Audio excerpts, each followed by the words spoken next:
திமுகவுக்கும் பாஜகவுக்கும் சித்தாந்த ரீதியான பிரச்சனை மட்டுமா, இல்லாட்டி இவங்களுடைய திட்டங்களே நீங்க தொடர்ச்சி விமர்சனம் செஞ்சுட்டு வர்றீங்க? திமுகவுடைய திட்டங்கள், தமிழ்நாடு அரசு திட்டங்களை, அப்ப சித்தாந்த ரீதியாக மட்டும்தான் பிரச்சனை இருக்குன்னு அண்ணா. நேற்று காலையில் என்னோட அறிக்கையை பாருங்க. நிகழ்ச்சி நடக்கிற அன்னைக்கு சாயந்தரம் காலையில் நாங்கள் அறிக்கை கொடுத்திருக்கோம். எப்பொழுதும் போல எப்படி பாரதிய ஜனதா கட்சி இருக்குமோ அப்படித்தான் நாங்கள் இருந்திருக்கிறோம், அப்படித்தான் இருக்க போகின்றோம், நாளை காலையில் அப்படித்தான் இருப்போம். அதனால் இது கலைஞர் கருணாநிதி அவர்களுக்கான ஐயாவிற்கான விழா என்பதுல நாம் அனைவரும் ஒரு விஷயத்துல தெளிவாக இருக்க வேண்டும்.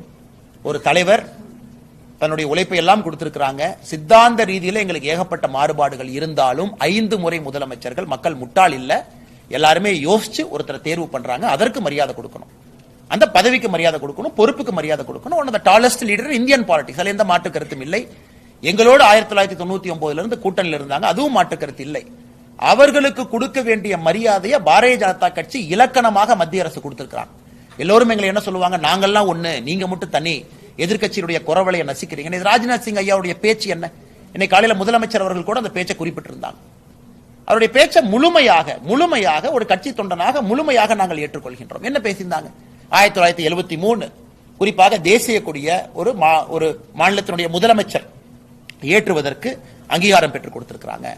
அதன் பிறகு அவர் செய்திருக்கக்கூடிய சாதனைகள். ஆனா இன்னைக்கு தமிழக அரசியல் 1980 1960 இருந்த தமிழக ஆட்சி இன்னைக்கு இல்ல, அது வேற. அது மாற்று கருத்து பேசுவதற்கான நேரம் இருக்கு. மக்கள் மன்றத்தில் வைக்கிறோம், நாங்கள் என்ன செய்ய போகின்றோம் வைக்கிறோம், சித்தாந்த அடிப்படையில் மாற்றத்தை வைக்கிறோம், மக்கள் முடிவு செய்ய போறாங்க, அது வேற. ஆனால் எடப்பாடி பழனிசாமி அவர்கள் கண்ணை மூடிக்கொண்டு அவருக்கு அது இருட்டா தெரியுது, தமிழக மக்களுக்கும் 8.5 கோடி மக்களுக்கும் இருட்டா தெரிய வேண்டும் என்று நினைத்தால் அவர் தப்பு கணக்கு போடுறார். அதே போல இன்னைக்கு தமிழக மக்கள் அரசியல் நாகரிக, பாரதிய ஜனதா கட்சி ஆள தகுதியான கட்சினா இதை நாங்கள் செஞ்சாதான் மக்களுக்கு எங்கள் மேல் நம்பிக்கை வரும். நாங்க ஒரு என்ன சொல்றதுன்னா, என்ன வேணாலும் பேசிட்டு எப்படி வேணாலும் நடக்கிற கட்சி, வெரி மெச்சூர்டு பொலிட்டிக்கல் பார்ட்டி. இந்தியாவில் 18 மாநிலத்தில் ஆட்சியில் இருக்கக்கூடிய கட்சி, பல விதமான முரண்பாடுகளை தினமும் பார்லிமெண்ட்ல சமாளிக்கக்கூடிய கட்சி.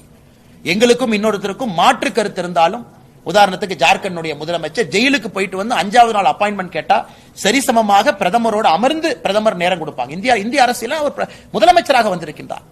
இந்த போன்ற பல அரசியல் இலக்கணங்களை பாரதிய ஜனதா கட்சி தொடர்ந்து எழுதி கொண்டிருக்கின்றோம். அதனால் இவங்க கிணத்து தவளையாக இந்த அரசியல் இருந்து பாரதிய ஜனதா கட்சி மாறுபட்டு நிற்க விரும்புகிறது. எங்க நாகரீகமோ நாகரீகம், எங்க போட்டியோ எங்க போட்டி, எங்க சண்டையோ சண்டை, எங்க மக்கள் மன்றத்தில் எங்களுடைய மாறுபட்ட கருத்துக்களை வைக்கணுமோ வைக்க போறோம்.